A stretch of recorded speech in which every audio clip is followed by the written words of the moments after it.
and welcome to our March 17th work session. Would you please rise and join me to the pledge?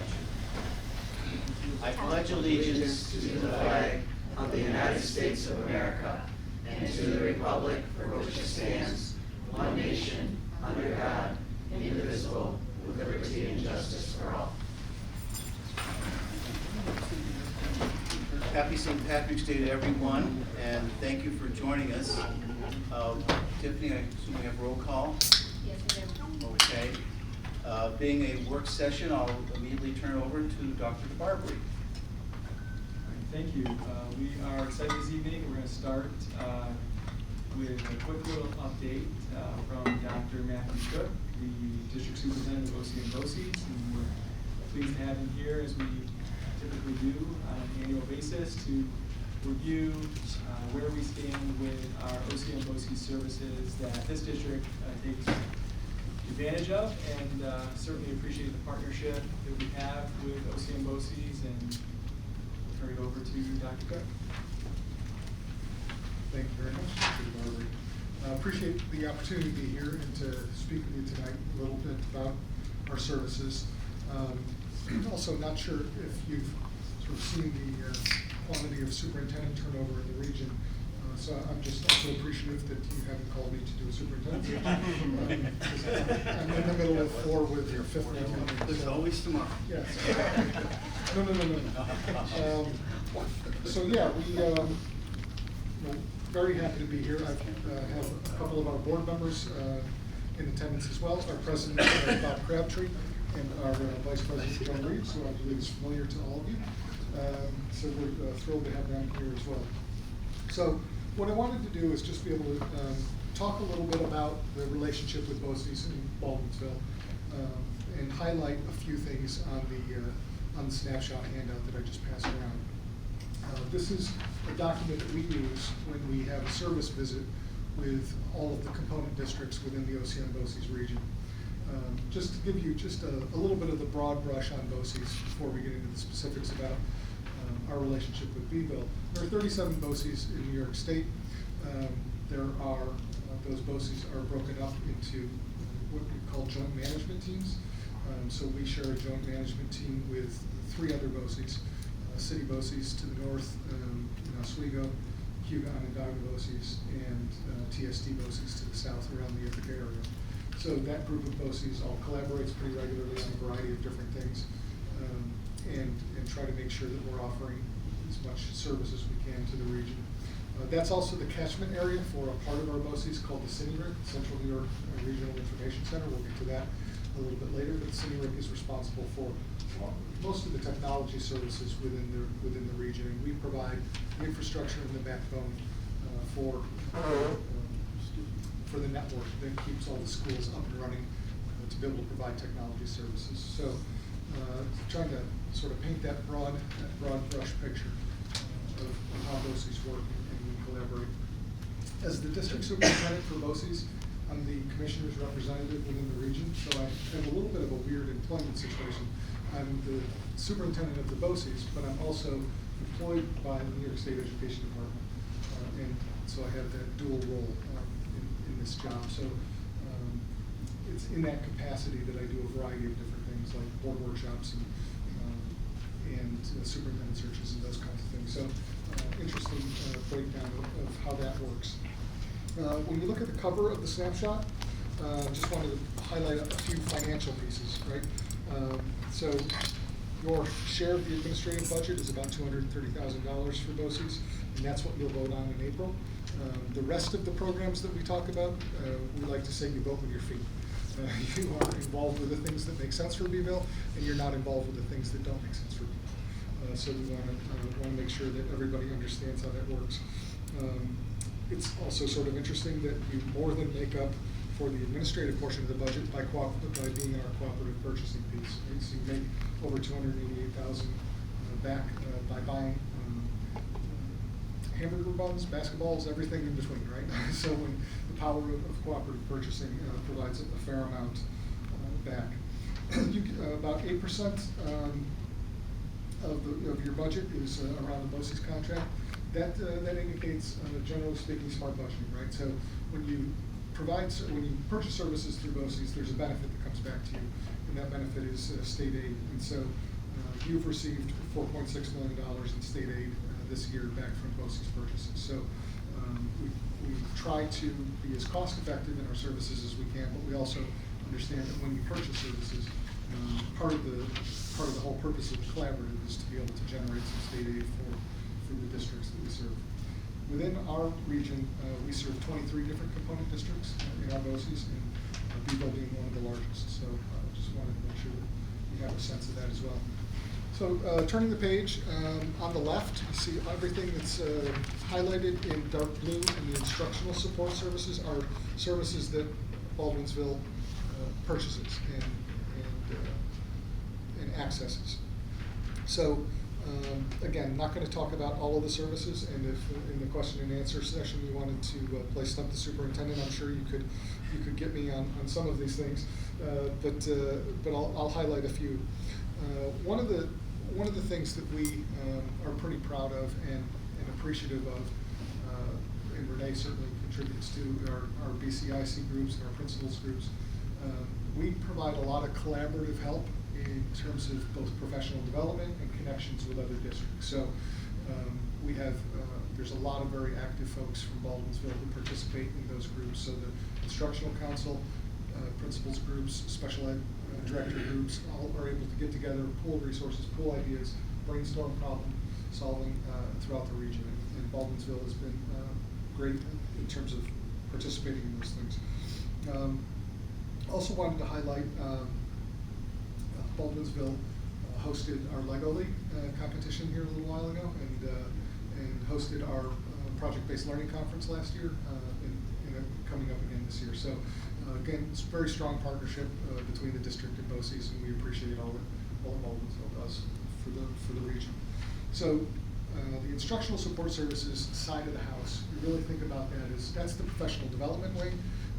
That's teacher trainers, that's providing that backbone and support for the administrators in a variety of different ways. And then it's programs along the lines of like the Arbor program, the bilingual instruction program, has PRILI, which is a Puerto Rican leadership program for youth, and Beeville often has students in that. There's just a variety of different things that happen on that side of the house. Then when you move to this column, still on that page, where it starts with Spotlight and then talks about building community, that's the student services side of the house. And I think that's what most people think of when they think of BOCES. Right, so this is our career and tech ed programs, our special education programs, and our innovative education programs. So just wanted to highlight a few things here. Innovation Tech is a project-based learning high school that is over on our Thompson Road campus. We certainly have Beeville students participating in that. We're celebrating 10 years of that program there. Wanted to highlight that a little bit because project-based learning that happens at that program and that we have been helping with training for throughout the region for a number of years. I already made reference to the conference that you hosted for us last year and the one coming up this year. That goes hand in hand with the graduation measures changes that are coming up and the portrait of a graduate and the Blue Ribbon Commission recommendations.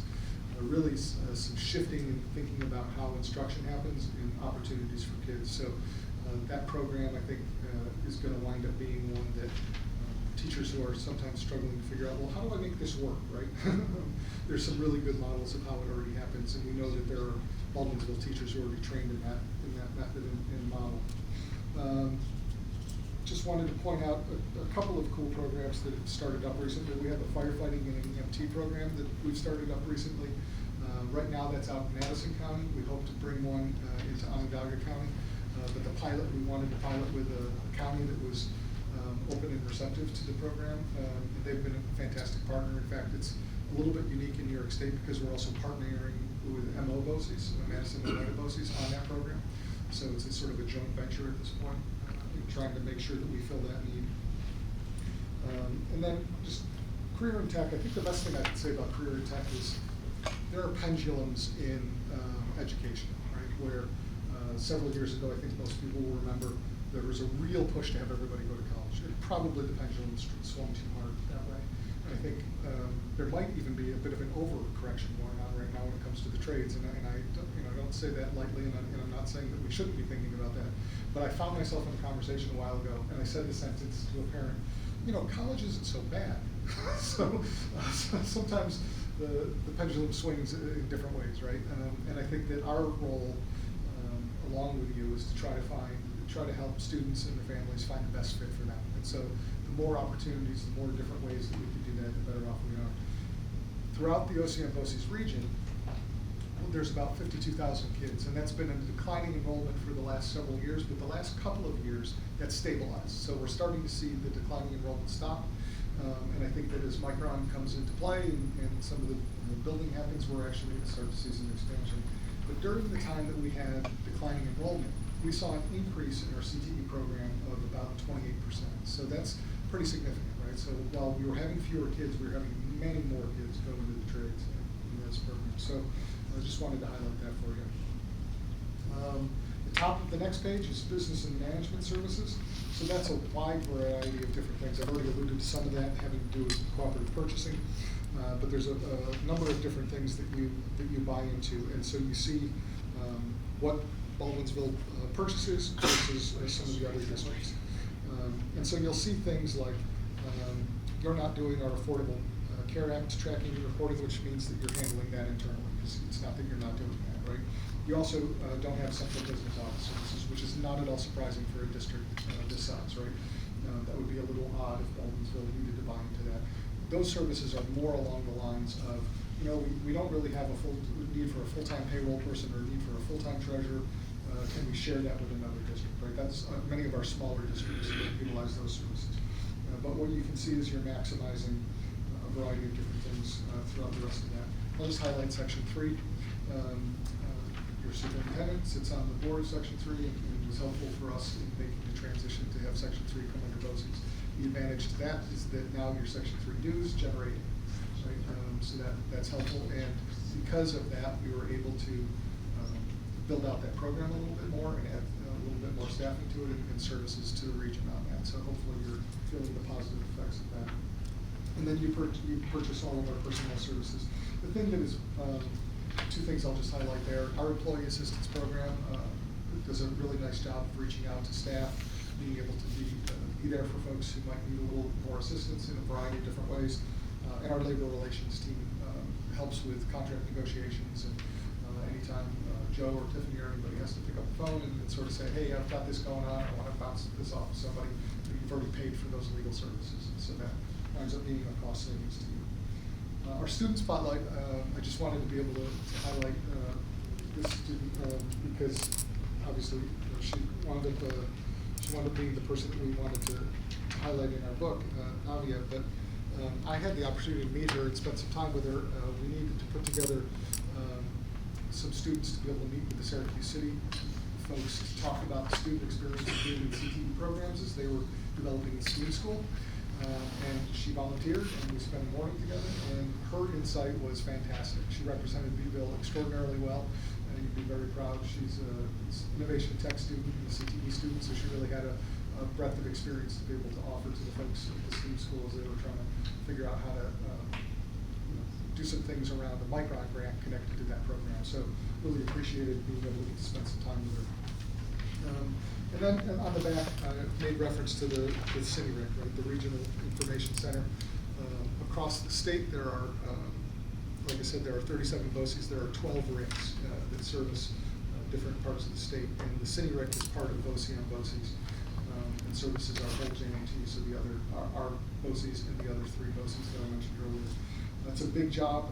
They do a tremendous job. This is the part of me talking about it that makes me nervous every time. The network has not gone down in the 4.5 years I've been here. I'm going to knock on this wood and pretend that it's real because I don't like jinxing it, but they do a tremendous amount. The other thing I'd highlight is cybersecurity is really where their head is at right now and the forefront of what they're doing. There are literally hundreds of DDoS attacks a month. Most come in from China and Russia. They're trying to snoop around and get information connected to staff and student data. We are able to get rid of all of them, and we haven't had a crash in that network or a successful attack in that network in a number of years. members. So we're very proud of the work that they do.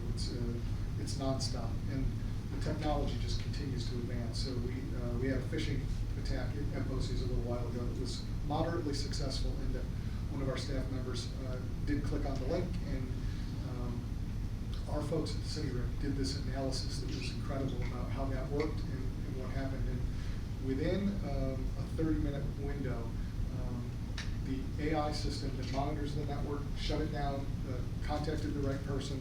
We got it stopped. We got the passwords changed. We were within minutes of having that email address be compromised and turned into something else before they were able to stop it and shut it down. So it's just a nonstop effort to make sure that everybody has what they need to stay safe. So that's just what I wanted to highlight, but I'm happy to be able to answer questions or take feedback from any of you about how things have been going with BOCES.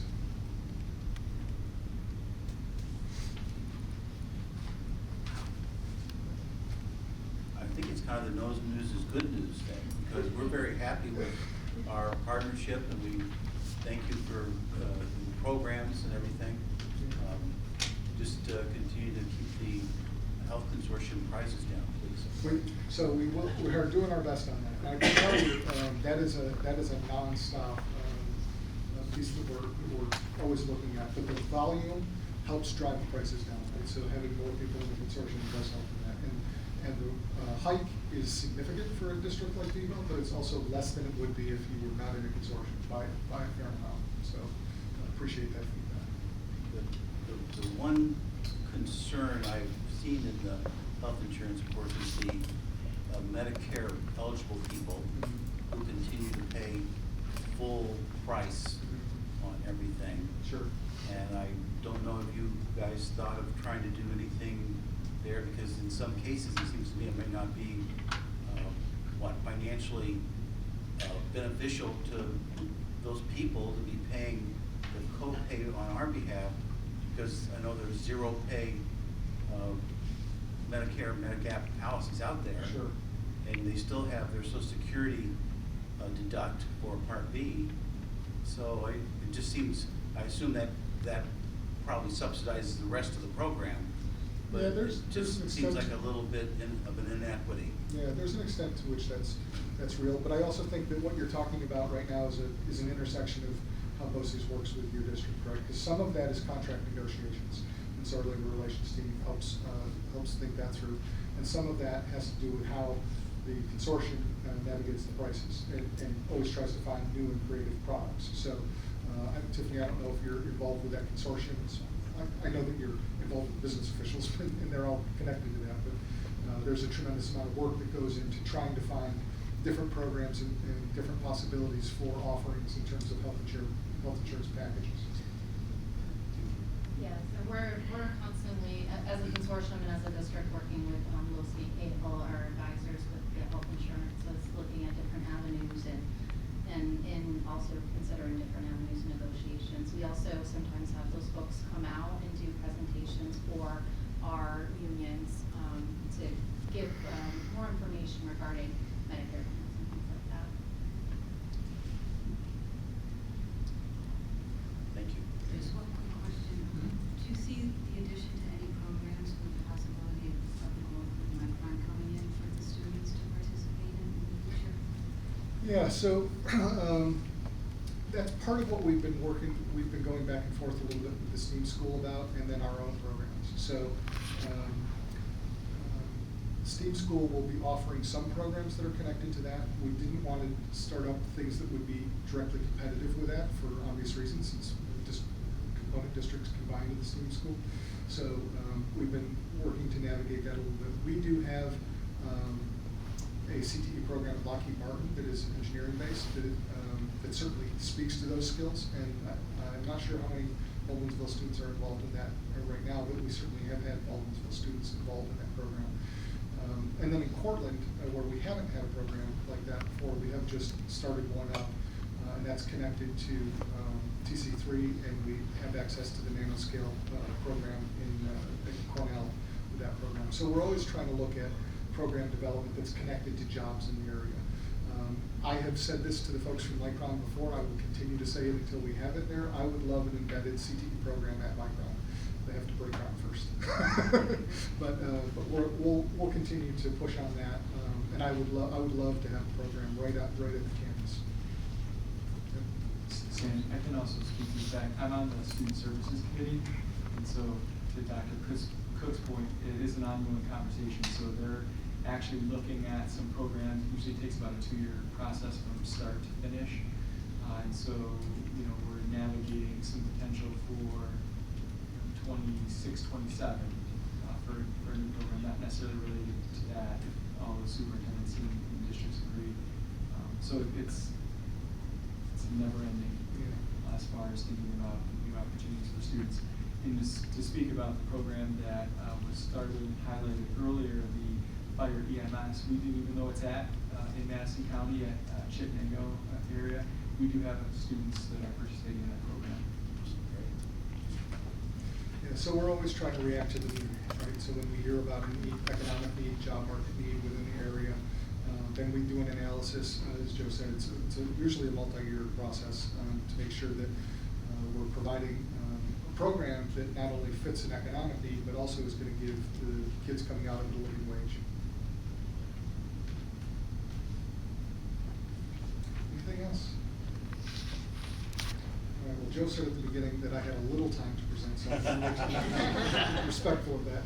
I caught the signal. Thank you so much. Thank you. Thanks for helping us. Thank you. Appreciate it. Thank you, Joe. Thank you, Bob.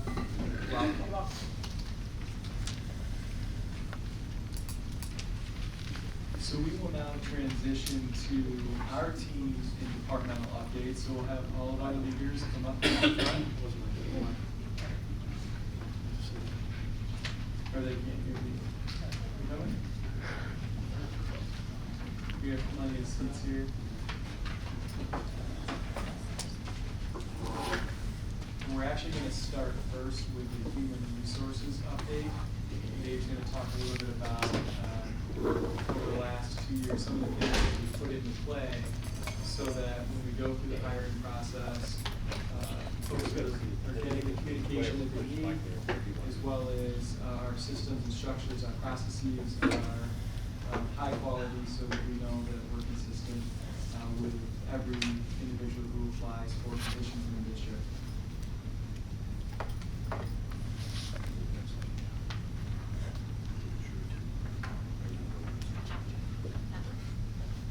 So just to kind of start out with the slides I have here, we'll highlight Baldwinsville. We're still working closely with our partnership with Syracuse University, where we are interviewing, recruiting, and putting candidates through our district as student teaching, with, having an ability to bring people in prior to really having teaching experience in medical work now, so that we're really building up our own people here right from the education, the start of their educational process, right through getting them hired, having these candidates, and it's really been positive. We have 2 staff members that are currently in student teaching right now that will be starting with us next fall. Then just to kind of highlight the collective bargaining, let me just go through and then people can ask questions. So to highlight the collective bargaining piece of stuff, I want to talk about this because as we've been through last year, we finished up our CSEA negotiations with our transportation, custodians, maintenance people, and so forth. And really, we just finished our BTA this year, and we're negotiating some really strong contracts, I think, that are helping to allow us to be competitive with surrounding areas, as well as continue to retain our employees here when they come here to start. They come to Baldwinsville and they got a good place to work, and I think we've been successful with that over the last couple of years. And in the future, now that we finish BTA, we'll have our support staff contract we'll be negotiating with VESPA, and also our administrative contract will be up. We'll be negotiating them as well. And then next slide, please. So here's what Dr. Tarver talked a little bit about the hiring process. Can you scroll just up a little bit, Renee, so we can see these things here? Working with our cabinet team, and Danielle's put some things together with some tracker pieces for us to really kind of put together a hiring process that allows us to make sure that we have each step of the hiring process, you know, reviewed and ensure that we have all candidates are getting an opportunity to be seen, if they're qualified candidates, and move forward. So this is our first step, just to kind of show you when people click on our website, this is where they go, and all of our jobs will be posted right on our website as well through the school front process. When they click on those things, like we're going to click on the elementary teacher position, it'll take you right to where you would apply for those positions. Just to kind of give you an idea of where they go through, kind of give you where this stuff is, the type of job, the salary that they can expect, range, et cetera. Then if you go back, Renee, when individuals do apply, can you go back and one more? To the front.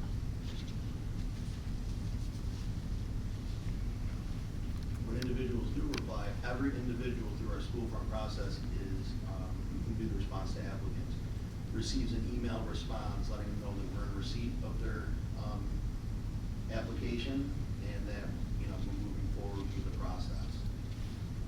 Once we get the applications, my office and Danielle have been reviewing all the candidates, and we look to see, to make sure they have a proper certifications, you know, what experience levels they have, you know, different types of certifications, and then they're scored, and then there's a determination, you know, as long as they have the certifications to move forward in the hiring process, they're moved forward to our screening process, where all of our directors screen the candidates within their departments. You can go back to that, Renee, and just kind of see what that is. And I just kind of wanted to show you that tracker quick. This is the tracker, Dan.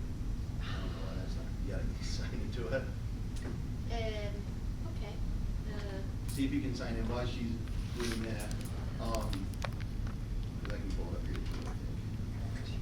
What happens is all the candidates are listed right in there for our directors. So our directors have all the candidates that are moving forward, they can see that they've been moving forward. They then screen the candidates through short interview process and make a determination of whether that candidate is qualified to move forward. Any candidate that has been screened receives a phone call from the director that has screened them to let them know whether they're moving forward in the process or they, you know, are not gonna be moving forward in the process, but they get a personal phone call. And we also have emails that follow up with them as well to let them know. Sometimes, you know, we've had candidates that, you know, come through one screening process and then the following screening process, you know, the following year, maybe they come back with more experience and they can come back through and they can move forward. But they all receive that information. And once they move forward, there's another section of that tracker that goes to the committee interview process, where the building principals and their committee can have access to those candidates that are gonna move forward and be interviewed by the committees. And again, the same thing, once people come through the interview committee, they are let know by personal phone call, one way or the other, whether they have either been hired or are not moving forward in the process. Can I comment on that? Go right ahead. Because I think that's such an important thing. Thanks for pointing that out in the process, because I know that personal touch makes a big difference, because there are a lot of candidates out there that just don't have the experience because they're fresh out of college or whatever.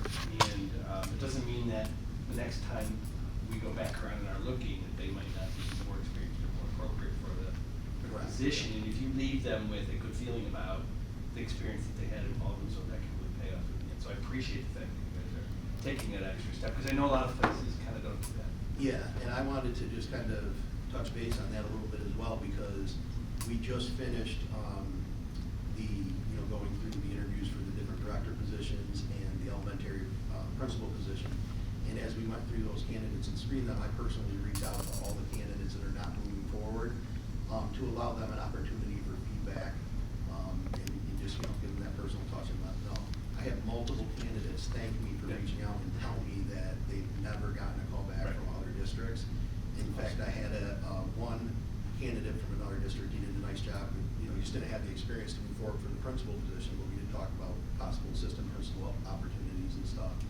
And he told me that in the current district where he's an assistant principal, they're told when they interview candidates, they can't provide them feedback, which I found was interesting. Right.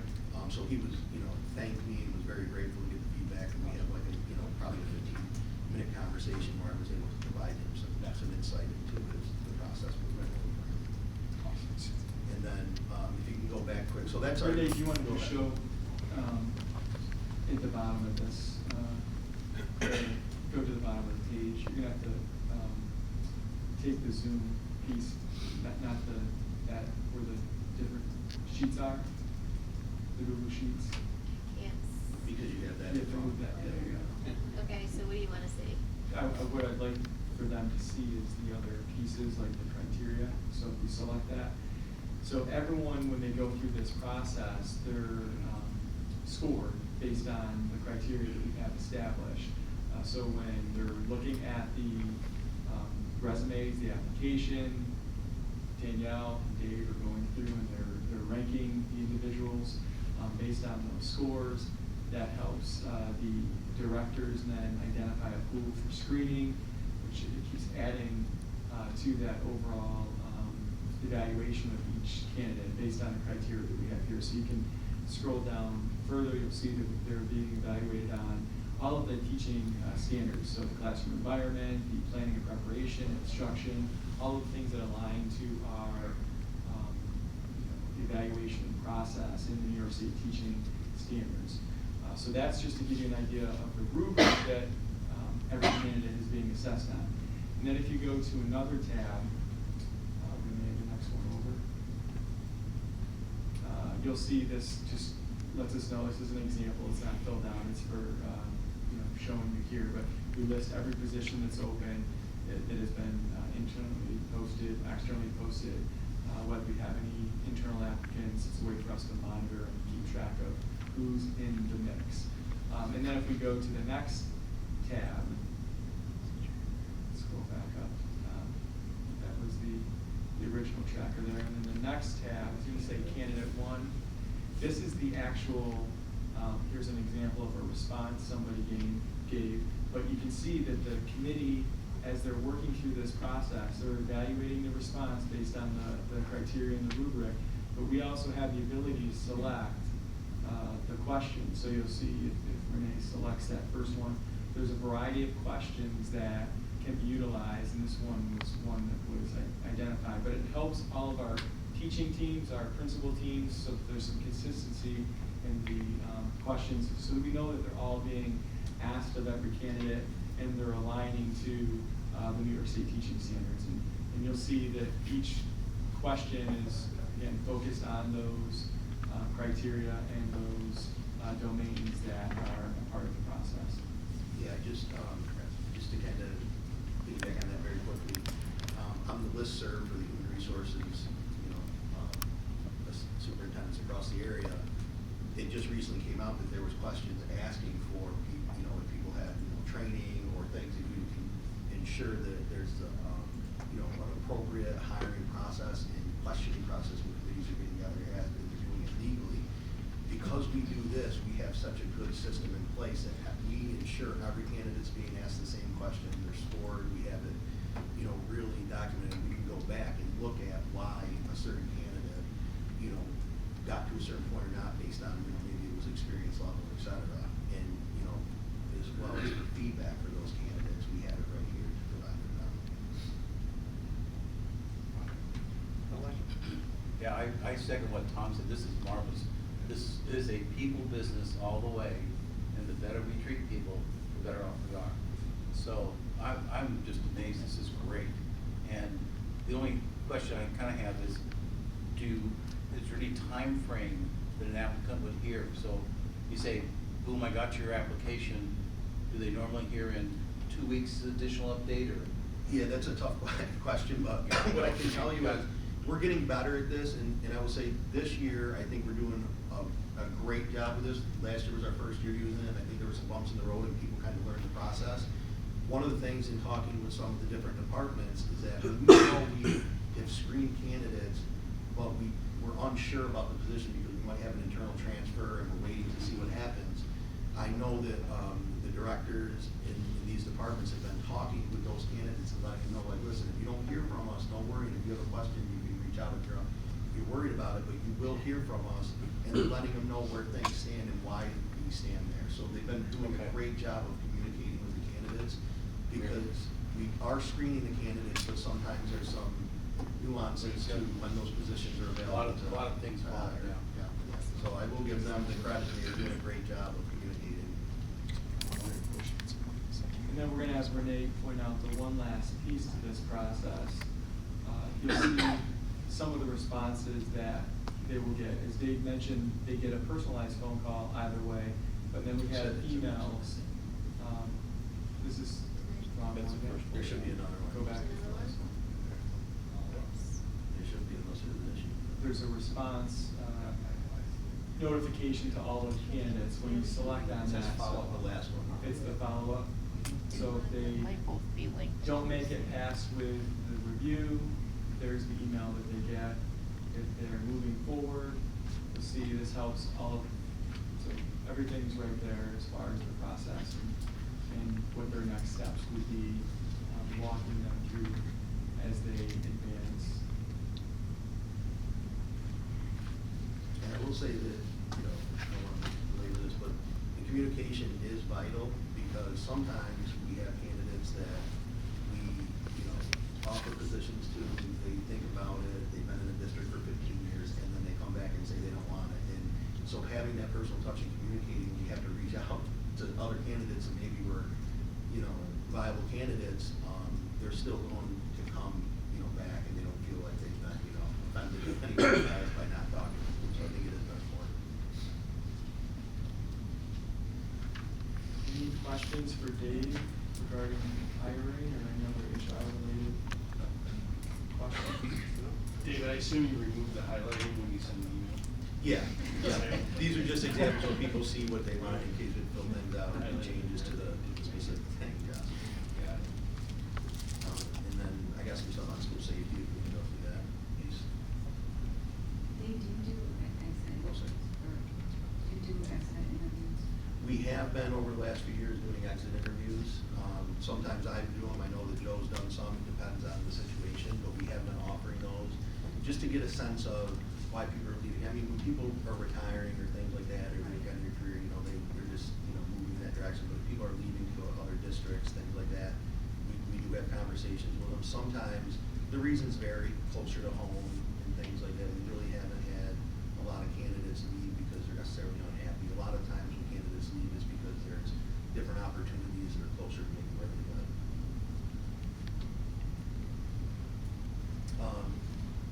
Is there any other questions? I don't want to rush. So just to go over school safety, I just wanted to highlight, this year we partnered with Arrow Security Company, and we hired a school sentry for Baker to work the front door to help us, you know, review cameras and run the weapons detection system at the front door. And he's doing a really great job. I think he's been, you know, it's allowed the high school to free up other staff during the day that's not really their, you know, kind of expertise area, and allow somebody to support the security of the building by, you know, being able to monitor the cameras, monitor doors when they open, and, you know, just help bring people through that threat detection system. And then just to highlight professional learning for staff, one of the things that Dr. Barbary has, you know, focused on over the last couple of years and moving into this year's is that at every professional development day, we are having a component of safety added to that, so we're not overlooking that. So ours, in working with the school resource officers, just to highlight, in March, we're having a professional development day coming up. We have school resource officers doing training on the weapons detection system, so we're training staff so that they have you know, a better sense of operating that system when, you know, whether it's during the school day or they're working after school events. And so we're training extra staff to, you know, help and support those things. And they also, we have a threat assessment training that will be on that professional development day. And I'll let Carrie talk a little bit to that, but that's really where we're looking at students and the team that we have with our building and our partnerships with Onondaga County to determine, you know, if there's students in crisis and what we can do to support those students so they don't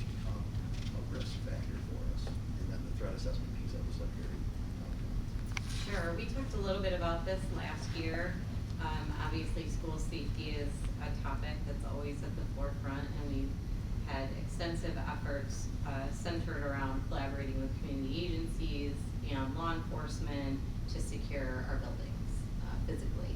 But one of the things that comes up, all the time is the red flags that people see or they know of, and students that present as a risk or, a security potential threat.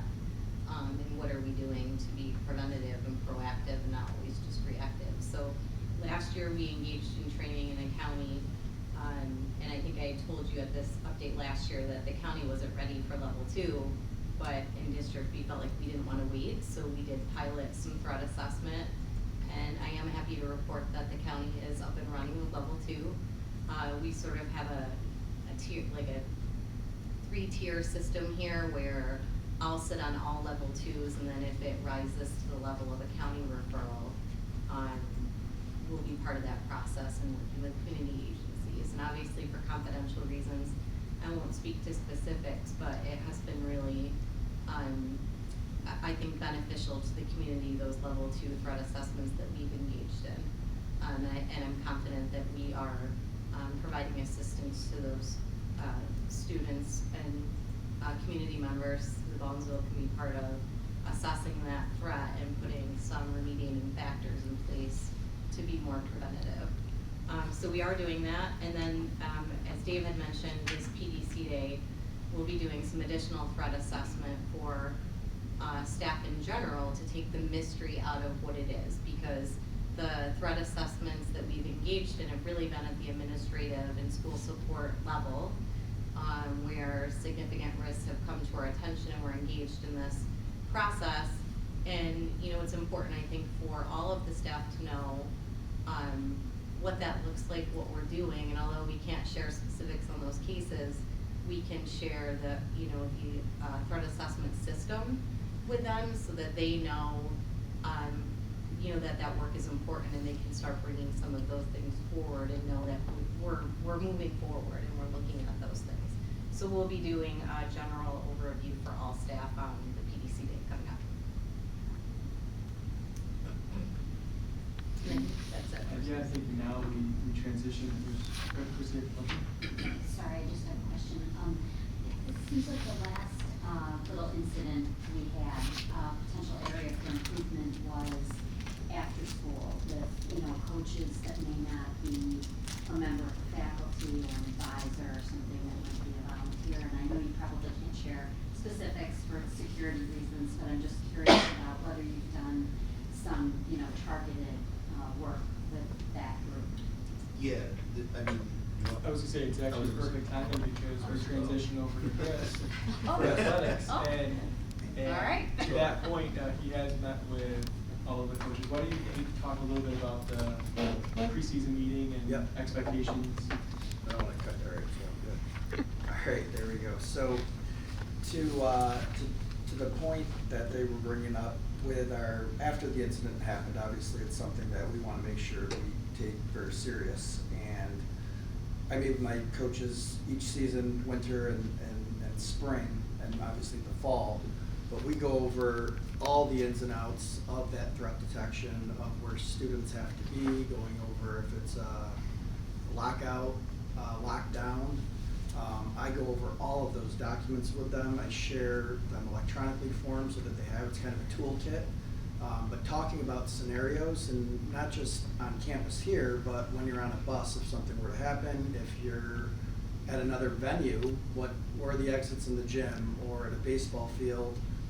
Maybe there's, some area to run to shelter. When craziness happens, you've got to find a way to make sure that you have your student athletes safe. So having those conversations and kind of keeping it something that we build off of throughout the course of each year is something that is huge for our coaches to have. We also train all of them in threat detection. They all have ID badges to come in. A couple years back, if they didn't have an ID badge, they were obviously in, but some of our coaches are somewhat younger looking and they may blend in, but it is nice to be able to have that badge so that they're able to get in, you know, rather than, hey, who are you, where are you going? So those are some of the pieces that we do build off of to make sure that the coaches are aware of those scenarios.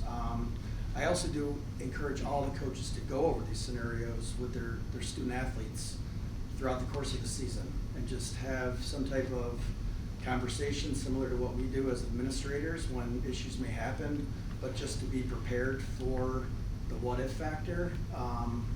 This is the world that we live in, and we've got to make sure that everybody's thinking it's not if it's going to happen, when it happens, and how to react for that.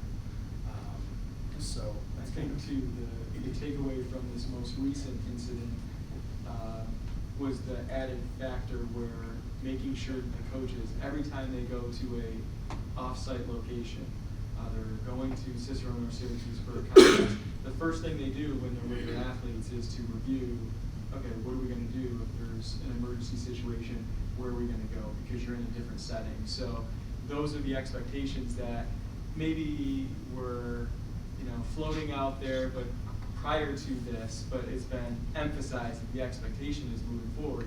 You go to a site, that's the first thing you do is you're getting off the bus with your athletes before you even think about, you know, who's going to win, who's going to lose.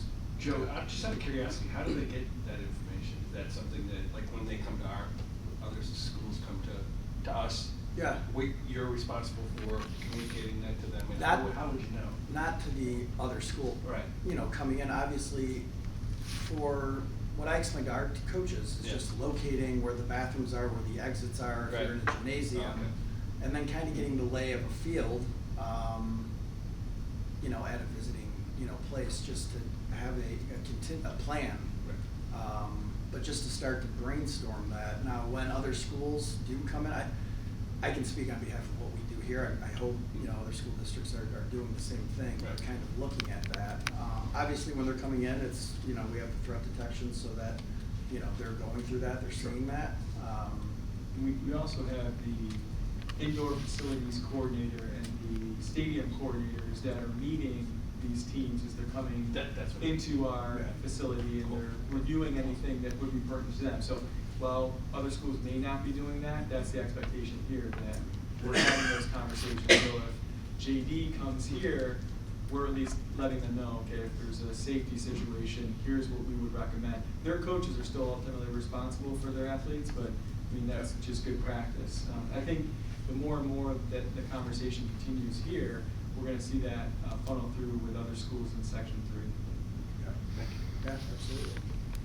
So is that, we'll go on to the new, update on the new sports offerings. Last year I presented that we were going to start our girls wrestling and flag football.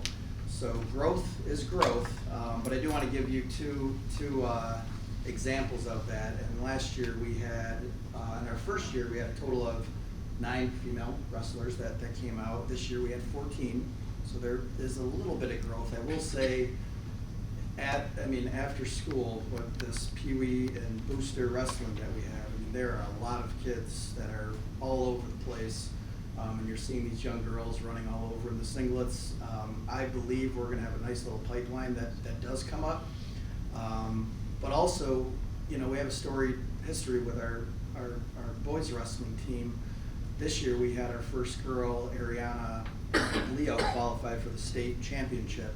So that's something that, you know, I think it's pretty, you know, proud for this young lady to be able to say that she was able to be the first, you know, girl wrestler to do that.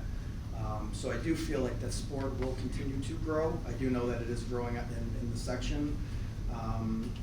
As it shifts over to flag football, last year we had 43 girls that tried out. We had a 25 roster.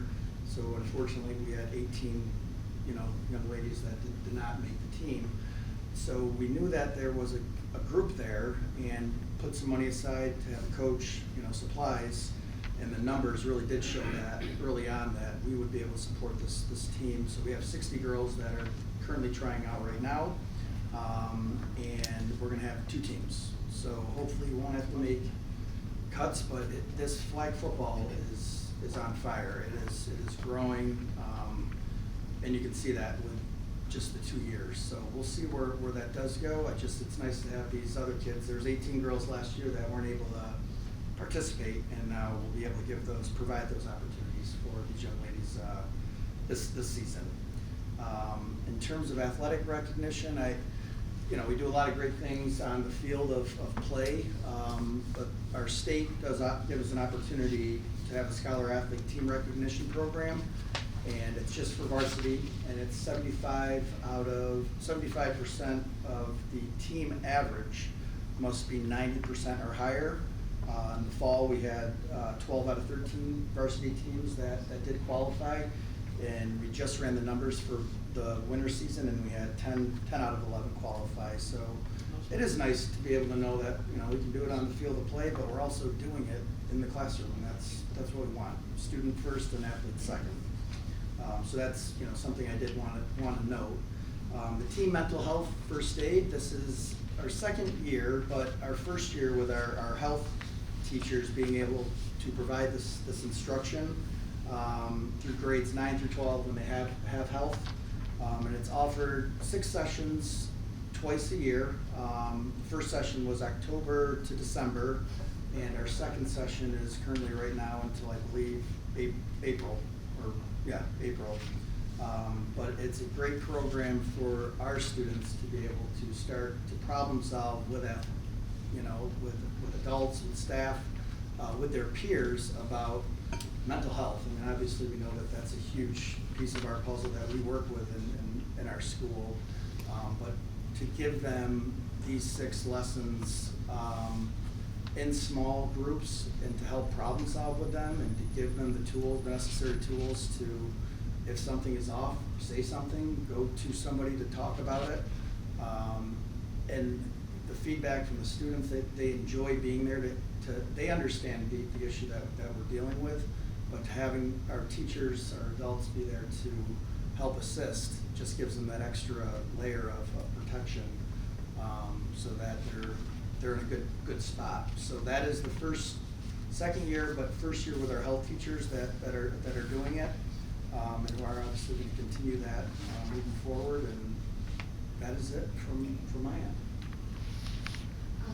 I have a question. Yes. Seems like a few meetings back, we approved to have a young woman play ice hockey in Yep. Oswego, and we had an extra young woman who wanted to play. And so I wanted to ask whether we have been able to accommodate all the young women who'd like to play ice hockey, and have we ever thought about fielding a team here Yep. at Baldwinsville? So very similar to how we did with wrestling, girls wrestling, and flag football, we put out a survey, and we sent it to Durkee, Baker, and we have it out, open for a month. It's a QR code. The PE teachers make announcements for it, and it's really, we try to promote it the best we can. However, the numbers that we get really didn't support. I want to say, I would have to look. I have it because it was on one of those QR codes. I want to say 5 of the girls were interested, and then really getting into the part of Oswego was we wanted to give those girls the opportunity to still try out for Oswego, so they all had the opportunity. However, 2 of them really, took it all the way through and, followed through. So we will continue to look at that. However, the survey is a big piece of it. Yeah. And, the great thing with the district is we have the money's available. If the need is there, it's just at the current moment, with those numbers being so low, we'll have to see. Yeah. You see with girls wrestling, flag football, those numbers are really, pretty.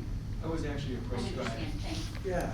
I was actually approached by a few families, actually recently in the last 2 weeks, and I know they're big into the work that's being done over at there's some change in leadership over, or at least the board with the Three Rivers complex, and so I think as they're making additional adjustments and they're getting themselves back where they need to be financially, with repairing the other ice rink that's over there, I think that opens up more opportunities, and with that interest, I think, over the course of, the next several years, I wouldn't be surprised if we have a team based on interest in numbers.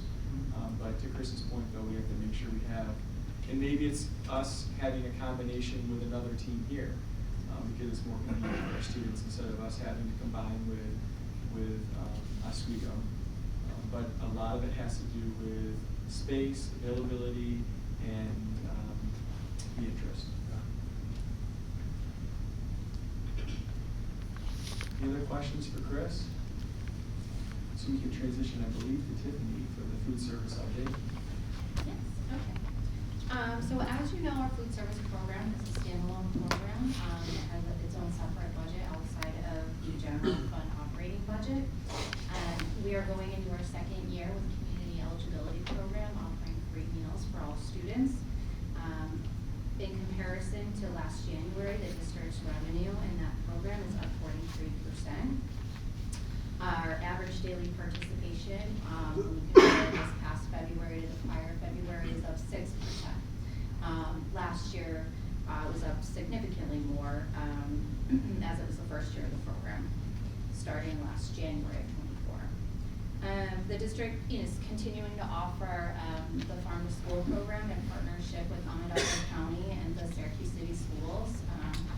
And continuing to look at local produce, and this year they're actually looking at a focus of New York made products, so including meats and cheeses locally from New York State. Does anybody have any questions on the food service program?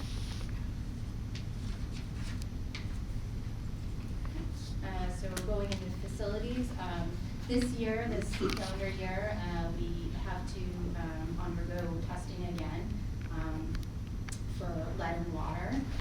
We have gone through our first round of testing, and we're proceeding through the second round after remediation of any outlets that came back with a higher level of lead in those faucets. We have notified the community that we're undergoing the testing, as well as labeling those faucets that come in with the higher level immediately and communicating that within the buildings. So we'll continue keeping you updated as we go through the second round of testing. And we also are working on central receiving on the main campus in the maintenance building. We're looking at adding a freezer and cooler for central receiving for the food service program over there, which will help us become more efficient and be able to back away from our receiving over at Ray Middle School, as those freezers and coolers are becoming beyond repair to their end of useful life. Does anybody have any questions or anything? Just have one question on the lead testing. Is there any correlation or findings of it being systemic, whether it be like building plumbing or coming in from county water, or is this more faucet or appliance specific for those outlets that are elevated? That's a great question. Usually it can be remediated with a new faucet or outlet. We do continue to flush the systems. We did see a higher level at Van Buren this year, but we're continuing to look into that to see what the source is. I think one of the other pieces that's interesting to know, since the last time that we did this testing, they've actually lowered the threshold. So whatever the parts per million is smaller than what it was the last time we did this testing. So that adds that additional layer to that. Not that we're doing what we can to comply, but that has impacted a lot of the results. Thank you.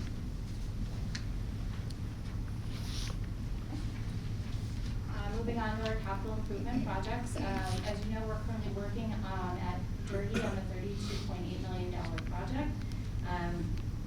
We are looking to get the new gym enclosed soon. We also will have a new kitchen over there and serving areas, as well as some new office spaces and locker rooms, the gymnasium, as well as a new family consumer science rooms over there. We are looking at having our next facilities committee be a walkthrough of Durkee again. We did one in the fall, so we're looking to do another one this spring, which is April 7th, I believe. And then we have our $63.9 million project, which we've started phase 1 on the new athletic fields and athletic multi-purpose fields. And we're hoping to start that back up soon as the weather is compliant, as we halted over the winter. We also are looking, hopefully, to get approval from SCD this week on phase 2 of that project, which is Baker High School mostly, including a new gymnasium, pool area, new science classrooms, and other classrooms. So just before the meeting, I did receive an email from SED indicating that the architectural approval was granted as well as the engineering. So we believe tomorrow in the update, we will see notice that we have met approval and will begin the bidding process, and within, the month timeframe, sometime end of April, beginning of May, we'll be coming to you with a recommendation for awarding bids so that we can start July 1, if not sooner. And then we also have the newly approved project from December of 2024, the $242 million 10-year planning project. We're continuing to look over plans and hopefully, get that submitted for the Ray Middle School edition here in the next coming months. And on to transportation. So we've had quite a few technology upgrades in the last probably 2 years in the transportation department. We have recently implemented the new tablets where students can get logged into the tablets and parents can use the MyRide app to locate their students while they're on the bus and see if the bus is running early or behind, things of that nature, as well as it can also communicate to families if the bus is running behind. So we're still working on that, but that's exciting. We also, in line with that, are piloting, I believe today, the new student IDs at Baker High School. Haven't heard anything going today, but I'm sure more to come. And then also we have the new 247 camera cloud system storage, so we don't actually have to go to the buses and pull the bus cameras anymore. They're on a cloud and we can pull them, and it's a more efficient process and we can review them quicker. We also are implementing a new fleet vision software to allow with better communication with the mechanics of defects that are occurring on the buses, as well as tracking our mileage more precisely. And then we are also in a partnership with Onondaga County for the new Stop Arm Camera program. We had a kickoff meeting, I think, on Friday, and then more to come with that as we get new cameras that will allow for safer conditions for students while buses are out on the roads. They're essentially being able to track and find drivers who disobey the red lights on the school buses. Any questions regarding transportation? So now we switch to health services.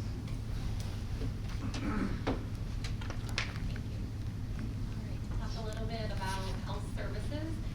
Professional learning, that's something that we have continued to offer not only to the health services team, but also through the entire district.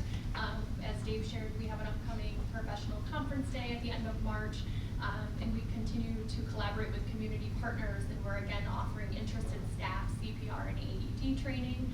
We offered 3 sessions last PDC day. We offer them in the fall and in the spring, and then over the summer, we offer them every Friday in August. And we plan to do the same so that interested staff can access that training. We also offered, at the recommendation of our group at, I believe, this meeting last year, to offer Stop the Bleed training to all staff. And so we took that suggestion and we did do that.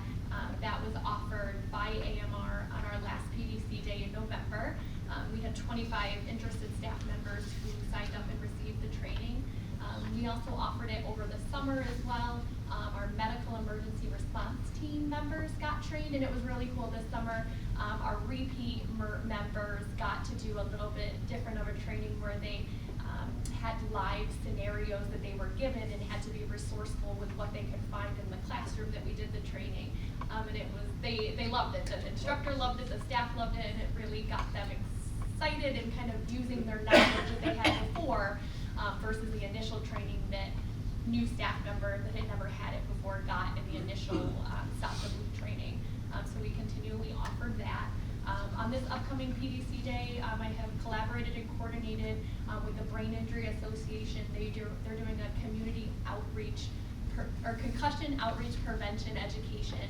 And so So it's a grant that is expiring at the end of March, so we're their last presentation. But it's the representative from that program who's coming with Dr. Rieger, who was our contact through the concussion clinic. He has since left that role, and we have a new provider that sits on our concussion committee, but he's coming to present along with their presenter for the Brain Injury Association, in addition to our 2 athletic trainers. So it's training that we have offered to coaches, to PE staff, speech pathologists, PTs, OTs, and the nursing team. So that's a great collaboration we have coming to provide the education to district staff coming up. The next piece, access to services. Beeville continues to offer, we're collaborating with SUNY Upstate, so they're coming for the 4th year this June to offer the mobile mammography van that sits outside of the student services. So we're doing one event day in June.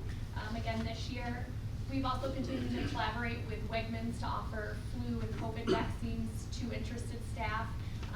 We've already planned and coordinated for the fall already, which is gonna look a little different to ensure all our staff has access to the vaccines that they'd like. We're gonna offer it, on different days throughout the fall, and then offer it after a PDC day for staff that can't step away from their classroom for instructional or support purposes, so that they're able to receive those vaccines right here in district too. I've also continued to collaborate with the Onondaga County Health Department and other local health departments to try and quickly get our students, most often coming from out of state, that don't have a primary care provider but need vaccines to stay in school to meet the New York State immunization requirements. I'm also in the works with collaborating with a local agency to potentially come to Baldwinsville to offer potentially an on-site vaccination clinic, which we did during the pandemic, but more for routine vaccines that are required for school. So really wonderful things for our families to have access right here in the district. What next? Alternate instruction. So alternate instruction, I spoke a little bit last year regarding my role in the alternate instruction process. So along with Carrie and myself, we review all medical and mental health requests for alternate instruction. We receive documentation from a community provider where the student is seen, and then I reach out to every single one of the providers and have a conversation with them. Many, which I've established a nice relationship with now, but we talk about really what the students' barriers are to coming to school, and then what we can provide, what accommodations we can provide to get them back in the building, or share things that they might not know that we can accommodate in school, or is even an option. So we talk about home instruction, modified day, and then our alternate program, 9 to noon or 10 to 1, over at student services. And it's a big educational piece, and I feel like we really established a nice relationship, and Beeville wants our students in school. That's where our supports are for the students. And I have some numbers that, just a little bit of data. So after COVID, in 21-22 school year, we had 67 students out on alternate instruction. From 2022 to 2023, the number went down to 57. Last year, we had 28 students, and then this year at the same point, we have 22. So we've really done a wonderful job, minus the factors that we can't control. Sure, hospitalization or a prolonged, illness where they truly can't come to school, but having those conversations and getting our students back in school with their peers and the supports that we have. Any questions for me? Transition to student services. Okay, so we'll start off student services by talking about the school counseling program, which we also talked about last year. As you know, this is part of a regulation or mandate, so it's a key components of the program recommended to New York State. Everything that's done does align with district strategic goal, but also NYSEG guidelines and then the American School Counselor Association mindsets and behaviors for success of K-12 college and career readiness standards. This plan can be found on our website, and then also each building has a building specific page where we discuss each tenant specifically to that building and those academic pieces, the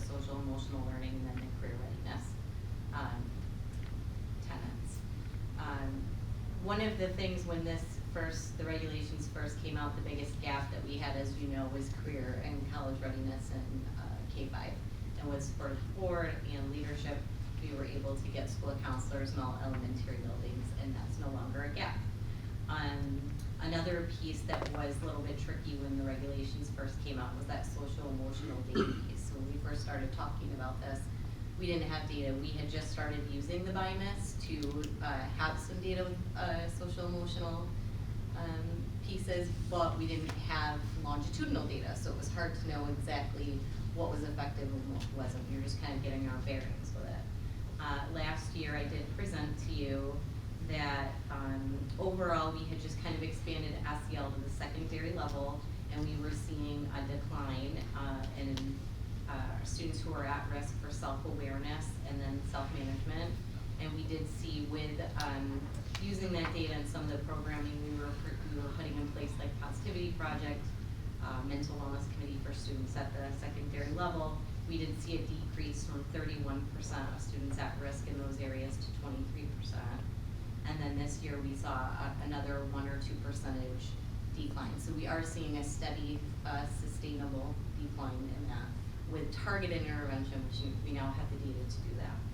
We also talked about self-harm and how there's an item on there that does assess self-harm, and that when we started and pushed this out at the secondary level for students, our data aligned with the CDC data, which was about 15 to 20% of our students being at risk for self-harm. After we implemented this tool for a bit of time, we were able to see not just a decrease in significant at-risk scores, so students who were rating a 3 or 4, we were finding were going down or rating a 1 or 2, and when they were rating that, they were connected to services, because simultaneously when we had that data, we also expanded our Liberty mental health clinics. So we were able to connect those students almost immediately to services instead of sending them out for an emergency evaluation, and we have seen a steady decrease in that this year, being at 9%, which is significantly lower than the national data would suggest. At the elementary level, we continue to hold steady in appropriate ranges for all SEL behavior areas.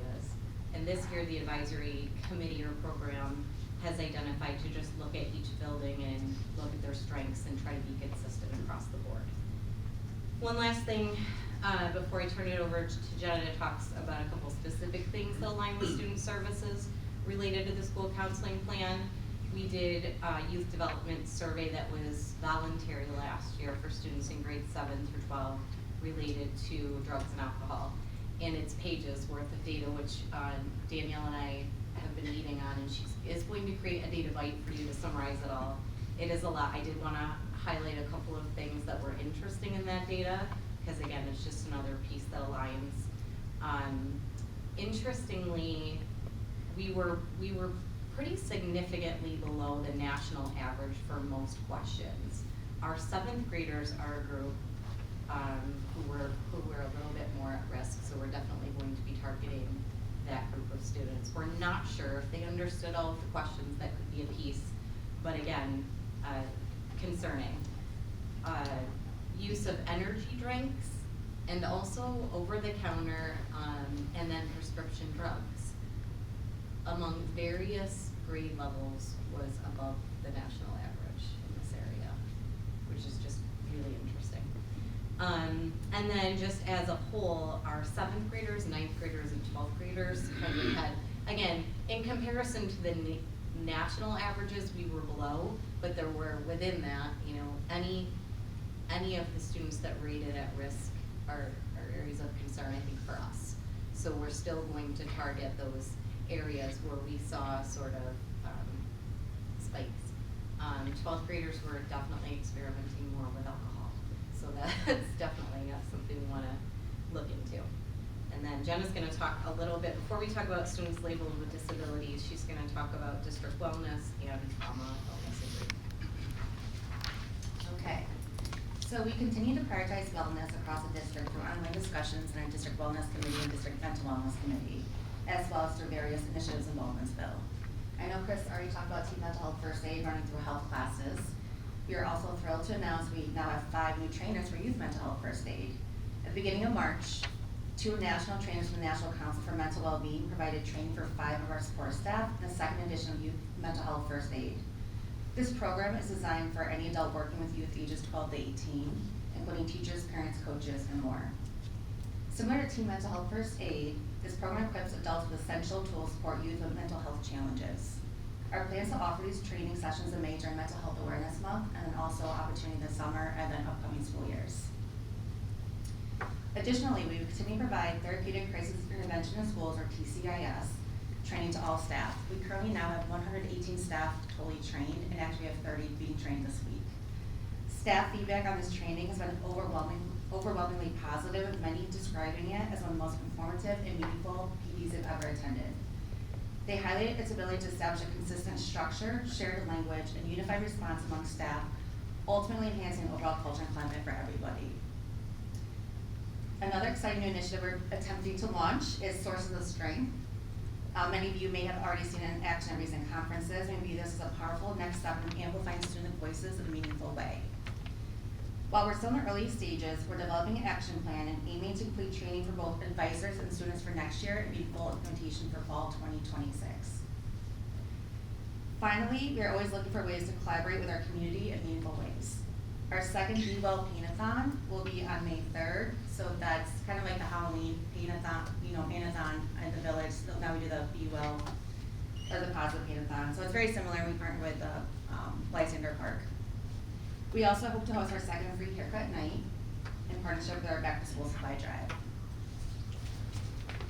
The next one, we are pleased to introduce our regional crisis intervention team of vital support service now available through OC and BOCES. This program consists of 30 highly trained members trained in trauma, illness, grief, or TIG, and represents 17 of the 23 OC and BOCES component schools, including 4 members from Baldwinsville School District. The service officially launched on Monday, January 27th, and we have already been utilized to support neighboring districts following a recent tragedy.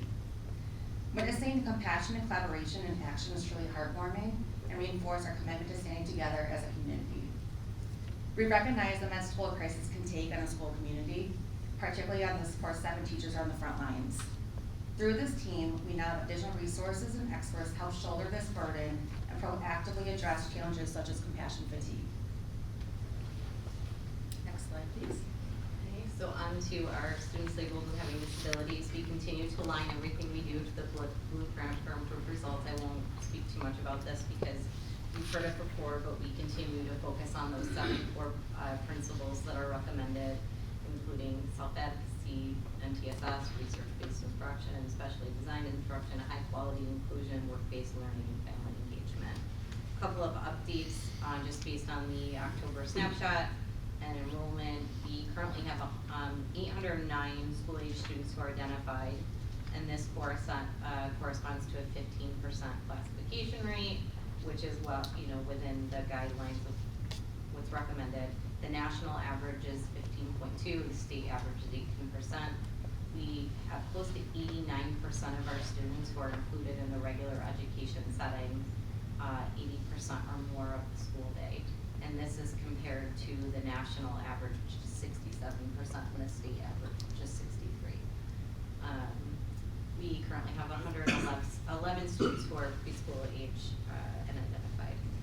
And again, those numbers can change within a 30-day period, but we are pretty consistent from the October snapshot annually. And then Jenna's going to talk a little bit more about inclusive schooling. Special Plug Those Special Champions is May 19th with a rate date of May 22. We continue to collaborate with national experts Julie Costin and Chrissy Purdy-Fumsack as we work toward a meaningful shift toward inclusivity in Baldwinsville. We're incredibly grateful to the Board of Education, Dr. Guarbury, for their commitment to this initiative, providing a leadership team and invaluable professional development opportunities. With guidance from these experts, we are driving a paradigm shift toward full inclusivity, fostering a stronger sense of belonging, expanding access to general education curriculum, and optimizing resource allocation to better serve our students. A key factor in our progress this year has been the introduction of our behavior specialist, Abby Moringer. Abby brings a wealth of experience and expertise, particularly in supporting students with autism and those who have experienced trauma. Her unique background has been instrumental in consulting in behavioral cases, collaborating building teams, and developing effective behavioral interventions that help students thrive in least restrictive environments. To date, Abby has consulted on 21 student cases, making a significant impact on both students and staff. With continued collaboration, professional development, and dedicated support, we're making strides towards more inclusive, supportive, and student-centered Baldwinsville. And lastly, the curriculum office will be diving deeper into the science of reading next, but I do want to highlight an important initiative that our department undertook this year. We organized an in-service training led by our learning coaches to enhance school psychologists' expertise around assessment of dyslexia. We're in the process of developing a district-wide dyslexia profile that we shared across all departments. Dyslexia is not solely a special education concern. We're all committed to fostering collaboration across departments to provide comprehensive support for all of our readers. Any questions for Jen? I do, I have a question. It seems like somewhere along the line, I heard that some of the federal funding we receive goes to special education. I'm just wondering if you know what percentage of our special education budget comes from federal sources, and are you hearing that any of that might be at risk with some of what's going on at the federal level? I don't know what percentage, but I do know that roughly about 1.6 million or so is allocated to IDA funds, which are students with disabilities or funds that support students labeled as having disabilities. It's my understanding, just based on the few years I've been involved in that, that's been pretty consistent. It's driven by student need. I'm sure there's always a concern that could happen. I think the district's priority is inclusion, and we would just continue to be solution focused in the event that those funds would be pulled. We'd be collaborative and figure out how we would support those efforts. And I would say, I mean, there's obviously a lot on the national news, but everything that I've either read, heard through the state organizations is that even with the reduction in the Department of Education at the federal level of either people or just, you know, the department going away altogether, there's been communication that the funding that schools are getting for students labeled as having a disability or just other agencies, that's not supposed to be impacted. But until we see, you know, the final breakdown of how all this plays out, my understanding is if there is going to be any change, it may not be for this current upcoming cycle, it'd be for the future cycles. But our hope is that, you know, everyone who's making statements regarding this, that they hold true to the fact that this won't necessarily impact students, and the states will still get funding to support all students.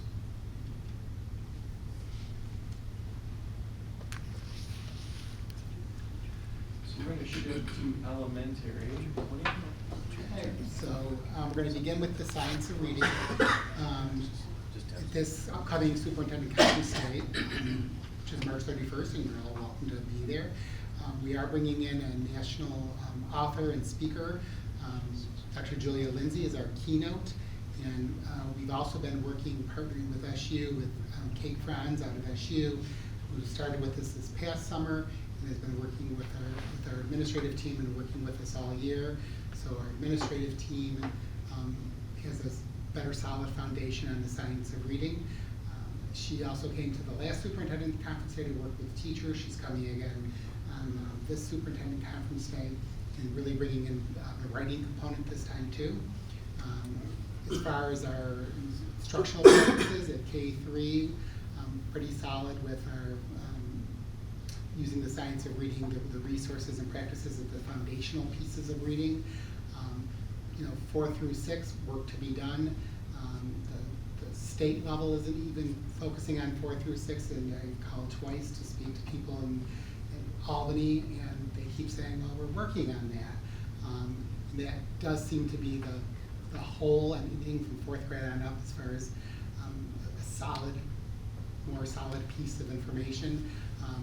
One of the things Dr. Lindsay's going to talk about is the science of reading and some of the myths behind it.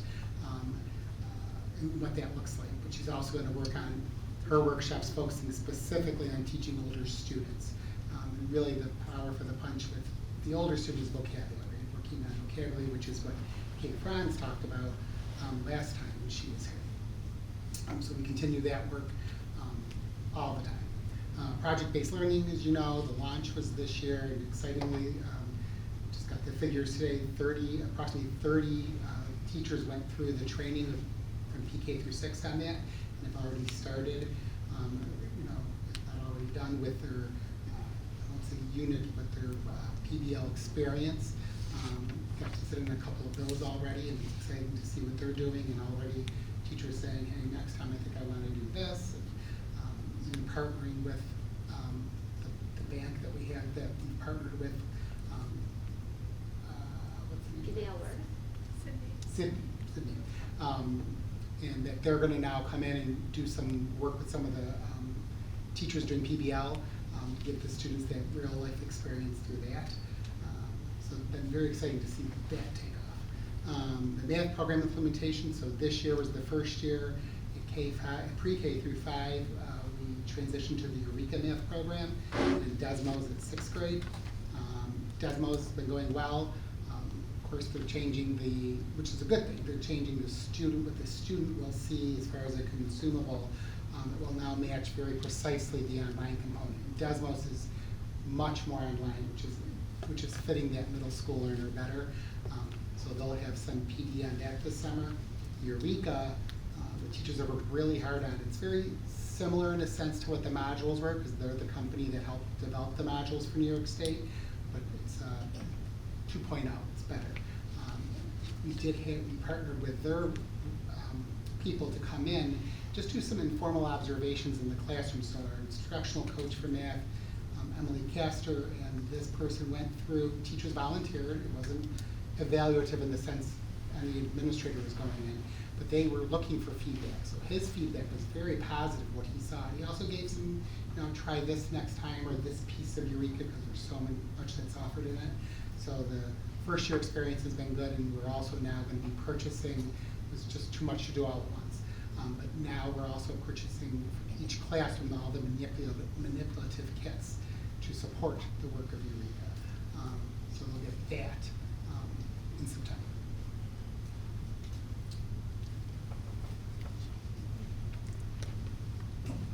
Okay, so as many of you already had an opportunity to take a look at the curriculum review that was completed at the start of this year. And it was created by New York State Ed back in the spring of 2024. New York State Ed had 5 domains that we were asked to look at, really pre-K 3. We took that a step farther and we looked at it pre-K through 6th grade. And it was a really wide lens. I did that with the assistance of the 2 instructional coaches, Emily Castor and Julie Jones-Beckwith.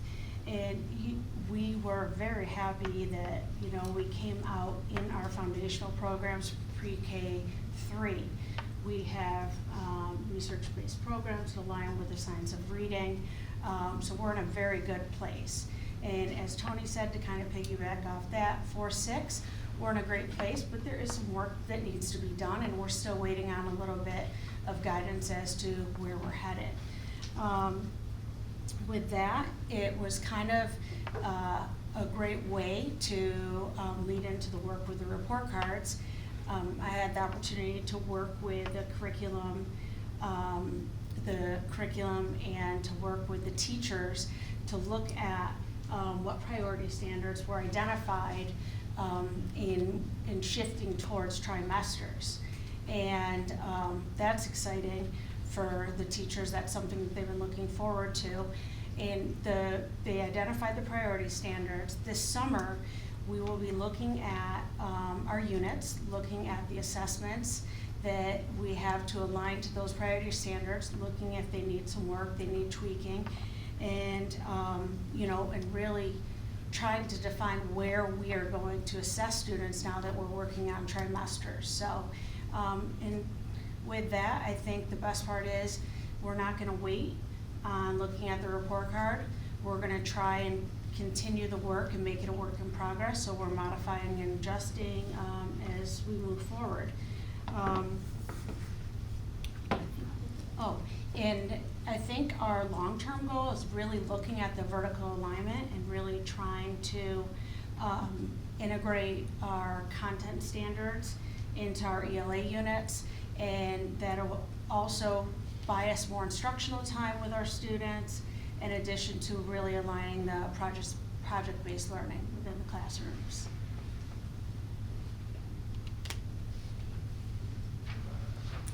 So at the secondary level, we have a lot of amazing things going on and a lot of great things that our kids are doing. So just to highlight a few things, we have our Seals of Civic Readiness and Seals of Biliteracy. Our numbers have increased significantly for the Seal of Civic Readiness. We're hopeful that we will have approximately 150 students, if not more, graduating with the Seal of Civic Readiness this year. Just a quick little blurb about that. Students have to earn points in 2 different areas in order to earn the seal. So we have many students working on that now, and we're cautiously optimistic that they'll be able to get that done for graduation. For the Seal of Biliteracy, we have 32 students participating this year, and 3 students actually pursuing the Seal of Triliteracy, which means they're going to be labeled proficient in not only English, but 2 other languages as well. So we're excited for those students. Project-based learning, we had 27 teachers at the secondary level, grades 7 through 12, who participated in the professional development this past summer and have either already done their project-based learning experience or in the process of doing it. So what's great about that is really when we think of our portrait of a graduate and the information that we have right now, these 2 things, the project-based learning and the seals, really align with what's coming. So I feel that we have a step ahead of maybe some other places, so that's exciting for us, and we're only going to continue to move in the right direction. We have a couple of new course offerings that we're going to be preparing for over the course of this next year. We have a broadcast journalism course that we're going to be offering to 8th graders at Durkee Junior High, as well as contemporary world issues that will be offered to our 9th graders. And these courses were really driven by student interest and things that students were interested in learning more about and engaging in academically. And our teachers have been great advocates for our kids and listen to the courses that they want within their curriculum and really help us pursue those areas of interest for our kids.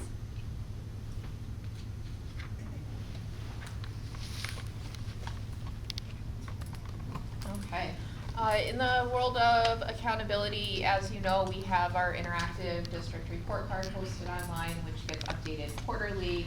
I will be back next work session to try to summarize the many different data points that you heard tonight, but ultimately make those presented in alignment with the strategic plan goals and the measures that are aligned to those goals. So I plan to organize all of that by goal again, as we did last year, but we'll certainly be prepared to answer any other questions related to that.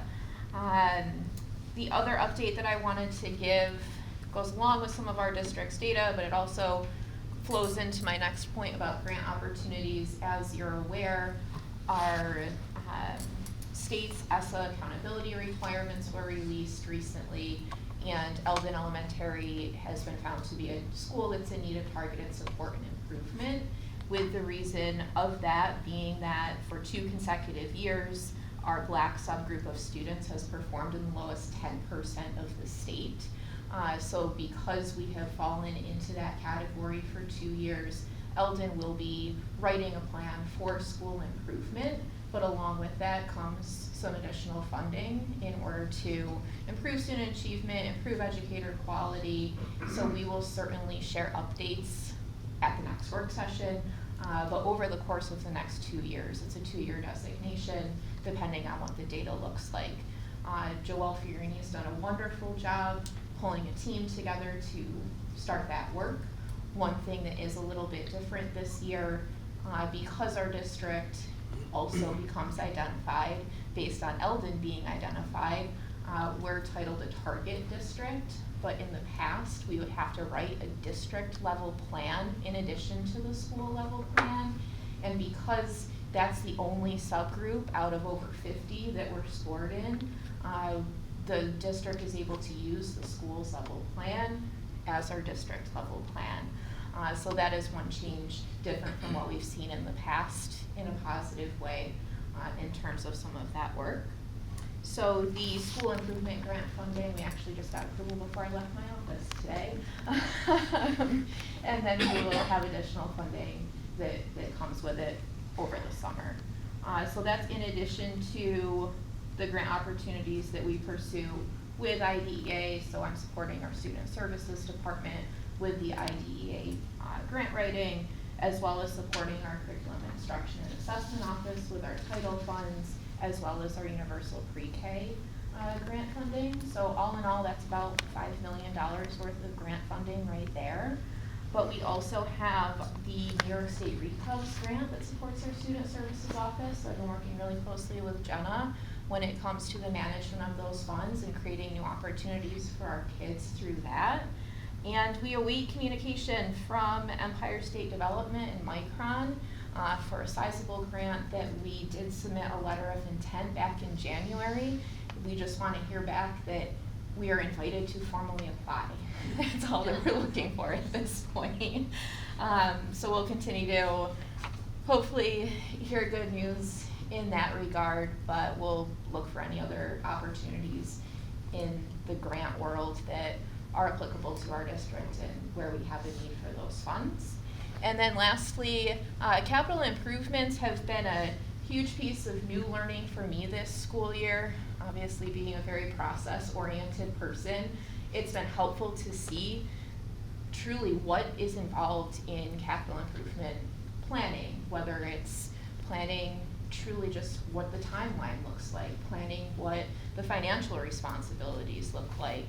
Obviously, the design and construction are the known things that everybody pictures in their minds, but there's so much more that comes along with that. So whether it's those current projects that we have in the works over at Jergy, the fields, the upcoming Baker work, it's been exciting to be a part of those, but also just as exciting to be a part of some of that planning for our new $242 million project.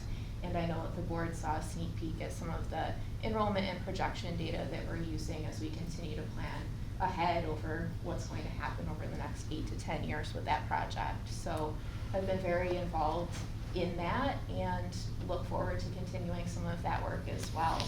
But I will be back in a month and we'll take a much deeper dive into some of that strategic plan data together.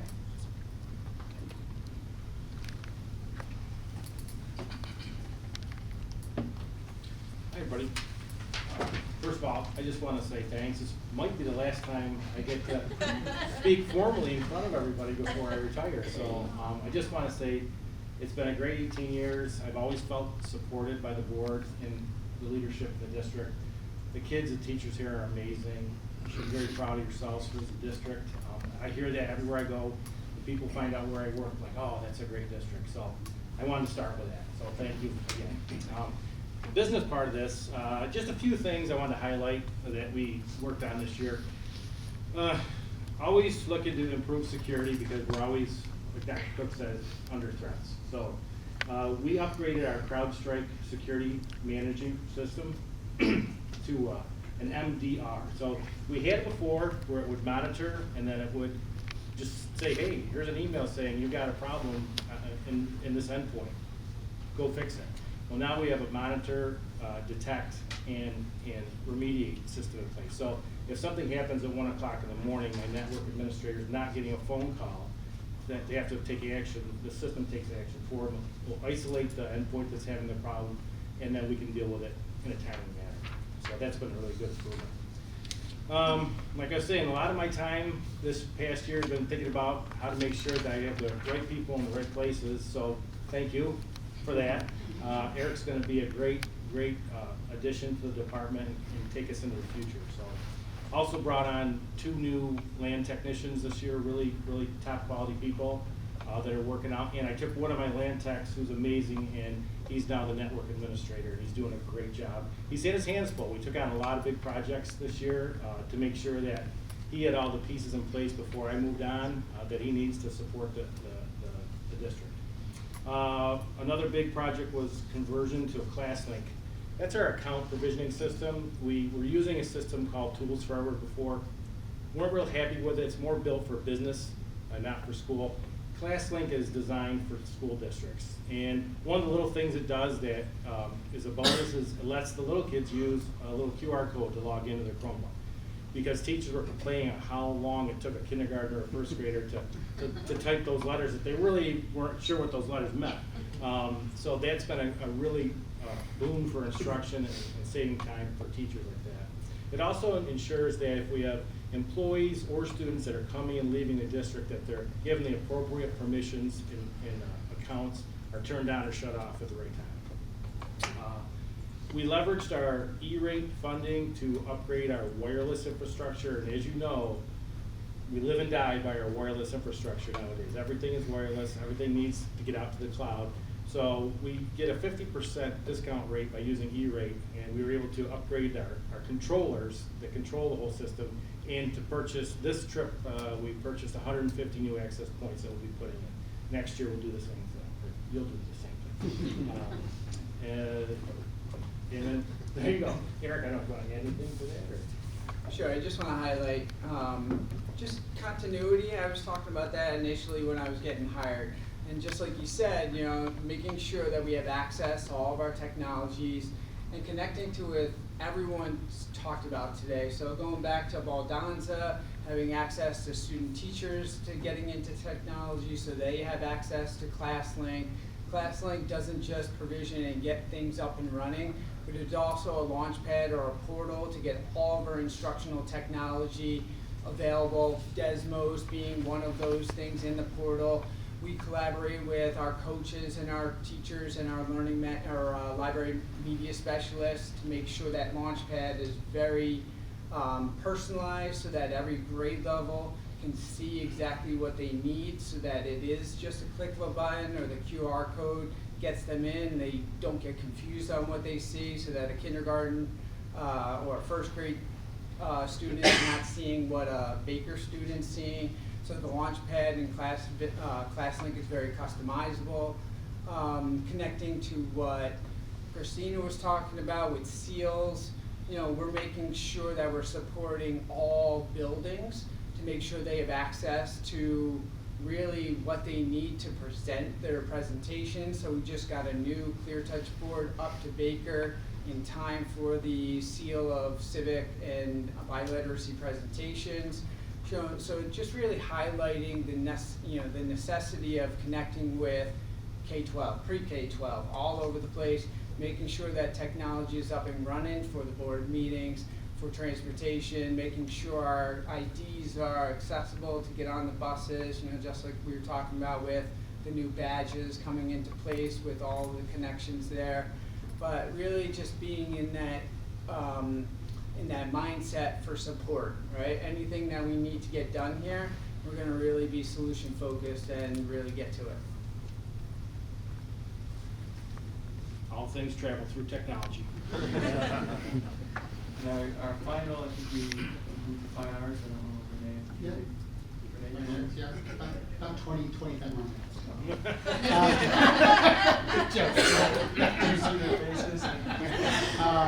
Since everybody said, I do obviously want to thank everyone too.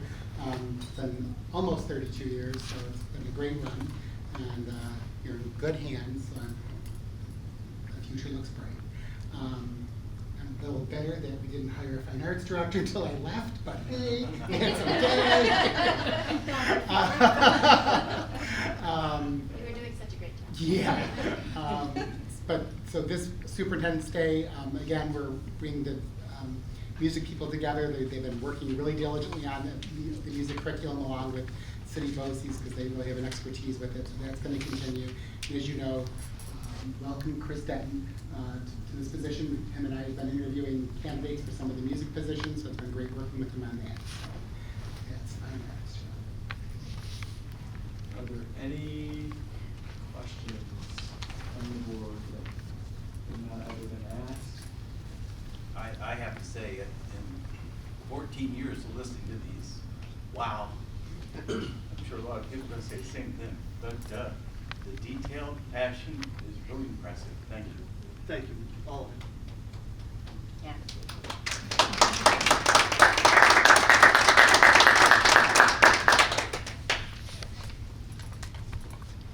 So I think we now get to adjourn, just portion the meeting and move to the special meeting. Okay, well, everybody, thank you so much. And our work session is officially adjourned, so we can celebrate St. Patrick's Day now.